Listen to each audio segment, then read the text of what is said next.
Hello friends, સ્વાગત છે તમારું મારા કિચનમાં। તો આજે આપણે બનાવીશું ઠંડી માટે એકદમ હેલ્ધી અને પોચી સુખડી। જો તમારી સુખડી કડક થઈ જતી હોય અને છૂટી પડી જતી હોય તો આ રીતે પરફેક્ટ માપ સાથે બનાવશો તો તમારી સુખડી પણ એકદમ પરફેક્ટ બનશે। જો તમે મારી આ રેસીપી ગમતી હોય તો વિડીયોને લાઇક કરજો, શેર કરજો અને ચેનલ પર નવા હો તો સબસ્ક્રાઈબ જરૂરથી કરજો। તો ચાલો જોઈ લઈએ તેમાં વપરાતી બધી સામગ્રીઓ। સુખડી બનાવવા માટે 100 ગ્રામ બદામ, 100 ગ્રામ કાજુ, 100 ગ્રામ ગુંદ, 200 ગ્રામ ઘઉંનો કરકરો લોટ, 300 ગ્રામ ગોળ, 50 ગ્રામ સૂકું કોપરાનું ખમણ, 300 થી 350 ગ્રામ જેટલું દેશી ઘી। તો આ રીતે બધી જ સામગ્રીઓ લીધેલી છે અને હવે આપણે બદામ અને કાજુ જે છે તેને આપણે દરદરા પીસી લેવાના છે, એટલે કે અધકચરા પીસી લેવાના છે। તો અહીં મેં કાજુ અને બદામ જે છે તે બંનેને મિક્સ કરી અને કરકરા પીસી લીધેલા છે। તો આ રીતે કરકરા પીસવાના છે, ત્યારબાદ આપણે સુખડી બનાવશું ત્યારે પણ હજી એકવાર પીસાશે, તેથી મેં અહીં થોડા કરકરા પીસેલા છે। ત્યારબાદ પેનમાં આપણે 5 થી 7 ચમચી જેટલું દેશી ઘી ઉમેરશું અને ઘીને થોડીવાર માટે ગરમ થવા દેવાનું છે। ઘી સરસ રીતે ગરમ થઈ જાય ત્યારબાદ તેમાં આપણે થોડો ગુંદ ઉમેરશું અને થોડો ઉમેરતા જશું અને તરતા જશું। તો આ રીતે ગેસની મીડિયમ ફ્લેમ પર આપણે ગુંદને તરવાનો છે, જેથી કરીને ગુંદ એકદમ લાલ અને આકરો ના થઈ જાય। આ રીતે થોડો ગુંદ ઉમેરતા જશું અને તરતા જશું। તો ગુંદ એકદમ ફૂલી જાય ત્યાં સુધી આપણે તરવાનો છે। તો ગુંદ અહીં બધો તરીને મેં સાઈડમાં રાખી લીધેલો છે અને હવે આપણે એ જ પેનમાં 5 થી 7 ચમચી જેટલું ઘી ઉમેરશું અને ઘી થોડું ગરમ થાય એટલે તેમાં આપણે ઘઉંનો કરકરો લોટ બધો એડ કરી દઈશું અને એકદમ ગેસની મીડિયમ ફ્લેમ પર આપણે શેકવાનો છે। તો આ રીતે થોડો બદામી લોટ થાય ત્યાં સુધી આપણે શેકવાનો છે। તો અહીં લોટને શેકવા માટે થોડું ઘી ઓછું લાગે છે, એટલા માટે ઉપરથી 2 થી 3 ચમચી જેટલું ઘી ઉમેરી ગેસની લો ફ્લેમ પર તેને શેકી લેશું, જ્યાં સુધી લોટ બદામી કલરનો ના થાય ત્યાં સુધી શેકવાનો। તો આ રીતે લોટ શેકવામાં આશરે 10 થી 15 મિનિટ જેટલો ટાઈમ લાગશે। લોટ શેકાઈ જાય એટલે તેમાં આપણે અધકચરા વાટેલા કાજુ બદામને એડ કરી દેશું અને એકદમ સારી રીતે મિક્સ કરી લેશું। તો કાજુ બદામ જે છે તે પણ થોડા એવા સરસ રોસ્ટ થઈ જાય તો તેનો ટેસ્ટ પણ ખૂબ જ સારો એવો આવશે। તો આ રીતે કાજુ બદામના ભૂકાને શેકેલા લોટ સાથે મિક્સ કરી ત્યારબાદ તેમાં આપણે તરેલો બધો જ ગુંદ એડ કરવાનો છે, સાથે તેમાં આપણે શેકેલું ટોપરાનું ખમણ પણ એડ કરી દેશું। લોટની સાથે એકદમ બધું સરસ ભળી જાય ત્યાં સુધી આપણે મિક્સ કરી લેશું। જો તમે પણ આ રીતના મેજરમેન્ટથી સુખડી બનાવશો તો તમારી સુખડી પણ એકદમ પોચી અને ભૂકો ના થાય તેવી બનશે।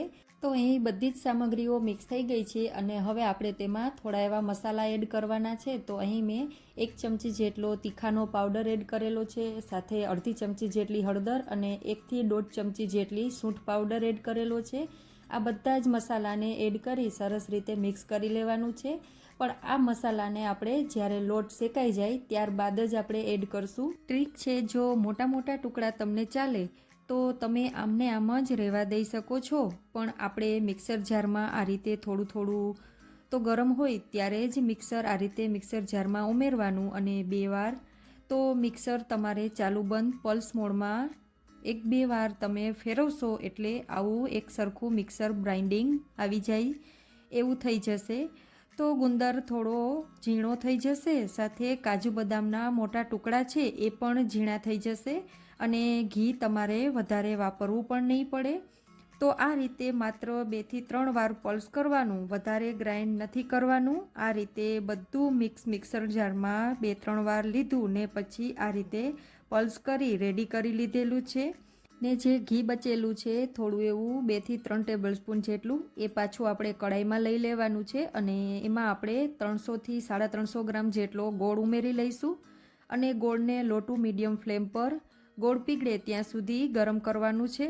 તો અહીંયા કોઈ પાઈ કે ચાસણીની ઝંઝટ નથી, માત્ર ગોળને ઘીમાં ઉમેરી ને આ રીતે થોડો પીગળવા દેવાનો છે। તો અહીં કોઈ ચાસણી કે પાઈની ઝંઝટ વગર જ આપણે આ રીતે ગોળને એકદમ રસાદાર થાય ત્યાં સુધી ઓગાળી અને ગુંદરના મિક્સરમાં બધું મિક્સ કરી દેવાનું। તો આ રીતે બહુ જ ઇઝી રીતે બની જશે।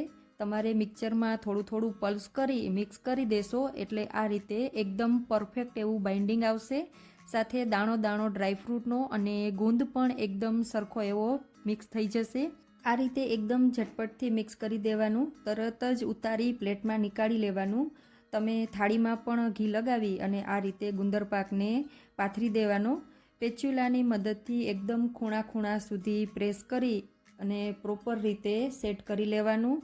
તો અહીં 1 કિલોથી થોડો ઉપર આપણો ગુંદર પાક બનીને તૈયાર થઈ ગયો છે અને હવે આપણે એને એકદમ સરસ રીતે પ્લેટમાં સેટ કરી લેશું અને ખૂણા છે તેને એકદમ સરસ પ્રોપર રીતે સેટ કરવાના છે, જેથી કરીને આપણા જે પીસીસ છે એ એકદમ પરફેક્ટ અને સરસ બને. તો અહીં મેં જે ગુંદર પાક છે તેને સરસ રીતે સેટ કરી લીધો છે. ત્યારબાદ આપણે એકદમ બારીક ચોપ કરેલા ડ્રાયફ્રૂટથી તેને ગાર્નિશ કરશું અને સાથે થોડું એવું ટોપરાનું છીણ પણ લઈ અને તેને સ્પ્રેડ કરવાનું છે. તો આ રીતે આપણો ગુંદર પાક બનીને તૈયાર થઈ ગયો છે અને જે ડ્રાયફ્રૂટથી આપણે ગાર્નિશ કરેલું છે તેને એકદમ સરસ એવું આપણે પ્રેસ કરી અને સેટ કરી લેવાનું છે. ત્યારબાદ આપણે એકદમ પતલી એવી છરી લઈ અને તેનાથી મીડિયમ સાઇઝના પીસ બનાવી લેવાના છે. તો થોડું એવું ગરમ હોય ત્યારે જ આપણે પીસ બનાવી લેશું, એટલે એકદમ સરસ એવા પીસ બનીને તૈયાર થશે. ત્યારબાદ આપણે તેને 20થી 25 મિનિટ જેટલું આપણે ઠરવા મૂકી દઈશું. તો ઘી જે છે તે એકદમ સરસ એવું જામી જશે અને તેનાથી જે પીસ છે એ એકદમ સરસ એવા બનશે. તો આ રીતે મારી ટ્રીકથી તમે એકવાર ગુંદપાક જરૂરથી બનાવજો, તો એકદમ કણી ખરશે પણ નહીં અને એકદમ ખાવામાં સોફ્ટ એવો બનશે. તો તમે જોઈ શકો છો કે આપણો ગુંદપાક એકદમ સોફ્ટ એવો બન્યો છે અને હવે આપણે તેના બધા જ પીસીસ નીકાળી લેશું અને સર્વ કરશું. તો તમે આ ગુંદપાકને 1 મહિના સુધી સ્ટોર પણ કરી શકો છો અને શિયાળામાં ખાઈ પણ શકો છો. તો આ રીતે મસાલાથી ભરપૂર ગુંદપાક ઘરે જરૂરથી એકવાર બનાવજો. નાનાથી લઈને મોટા બધાને ખૂબ જ ભાવશે અને હેલ્થમાં પણ ખૂબ જ એવો સારો હોય છે.